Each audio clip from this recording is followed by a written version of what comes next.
Qof kasta waxa uu leeyahay caado xun uu dhibsaday. Waxaad go'aansataa inaad iska dhaafto caadadan, laakiin waxaad is arkaysaa adoo jebiyey go'aankii, caadadii samaynteedana dib ugu laabtay.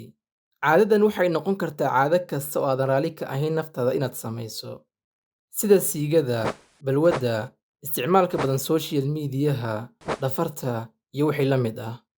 Haddaba, haddii muuqaalkani aad daawato maanta kadib, waxaad si fudud uga takhalusi doontaa caado kasta oo xun aad leedahay, laakiin xoogaa dhib ayaad u mari doontaa. Haddaba, wax fudud ma jiro, laakiin waxaan ku siinayaa hab fudud oo aad uga takhalusi karto caadadan. Isku soo laabasho wacan. Waxaan ahay Moxamed Buhari. Muuqaalka laag garee si dad badan u gaaro una caawiyo. Haddii weli nagu soo biirin, subscribe dheh. Wax badan ayaad naga faa'iidi doontaa. Marka hore aan isla fahanno qaabkay u samaysantay caadadan xun aad rabto inaad ka takhallustid. Mar ayaad bilowday adigoo og ama ogeyn, kadib rabitaanka celcelinta ayaa ka dhigtay caado si joogto ah loo sameeyo. Aan ku celiyo halkaa. Mar ayaad bilowday adigoo og ama ogeyn, kadib rabitaanka celcelinta ayaa ka dhigtay caado si joogto ah loo sameeyo. Tusaale aan ku siiyo, saaxiibka ayaa sigaar cabaya, adigana maalin ayuu tijaabi ku dhahay. Kadib tijaabada maalinta ku xigtay ayaad mar kale si kas ah u tijaabisay. Maalinta ku sii xigtay marka aad aragtay saaxiibkaa sigaar cabaya ayaad ku dhahday, ii dhib anna markayga aan jiide. Halkan ayay ka bilaabanaysaa caadada la qabsiga ee sigaarka.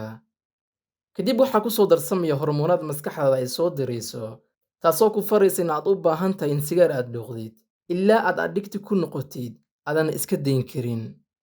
Hadda waxaan kuu sheegayaa 4 qaab aad uga takhallusi kartid caado kasta oo xun aad leedahay. Qaabka koowaad, go'aanso in caadadan aad iska jaraysid. Go'aankani waxaad isku daydaa inaad fuliso 1 iyo 2 mar waad jebin kartaa, laakiin ogow inaad ku jirtid boroseeska ka takhallusidda caadadan. Dad badan halkan ayay ku niyad jabaan markay is arkaan iyagoo samaynaya caadadii ay rabeen inay iska gooyaan. Aqbal in 1 iyo 2 mar ay ka mid tahay boroseeska aad u maraysid goynta caadadan. Hana ku fikiri in mar 3aad iyo 4aad aad samayso, adigoo isdhahaya waxaan ku guda jiraa goynta caadadan. Qaabka labaad, ka fogow dadka aad ku baratay caadadan ama meelaha aad ku baratay ama ku soo xasuusinaya samaynta caadadan. Tan waxay kuu sahlaysaa inaad ilowdo caadadan. Marka maskaxdaada ku soo dhacdana diid in dadka aad u tagto ama meelaha aad ka arki karto caadadan aad booqatid. Qaabka saddexaad, lahaw dulqaad aad ku xamili karto goynta caadadan.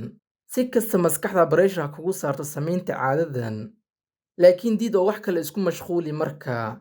Mar kasta oo maskaxdaada ku soo dhacda samaynta caadadan, wax isku mashquuli ku ilowsiinayo. Adkayso waa maalmo ama bilooyin kooban. Qaabka afraad ee aad uga takhallusi kartid caadada waxa ay tahay, caado kasta oo aad ka takhallusaysid waxay u baahan tahay caado cusub oo booskeeda gasha. Xilliga aad caadadan xun aad samayn jirtay booskeeda caado fiican ku beddel, sida inaad gym-ka aado, buug aad akhrido, galaas xirfado aad ka baranayso iska soo diiwaangeliso, iyo wixii la mid ah. Almuhim waa in la helaa caado wanaagsan oo booskeeda buuxin karta. Ugu dambayntii 4tan qaab ee aan soo sheegay waxaa ka horeeya in Alle aad weydiisto inuu kuu fududeeyo goynta caadadan. Si niyad Alle u weydiiso inuu ku ilowsiyo ama kuu fududeeyo goynta caadadan. Alle waa awoodaha wax kasta. Intaa ayaan ku soo afmeerayaa muuqaalkan.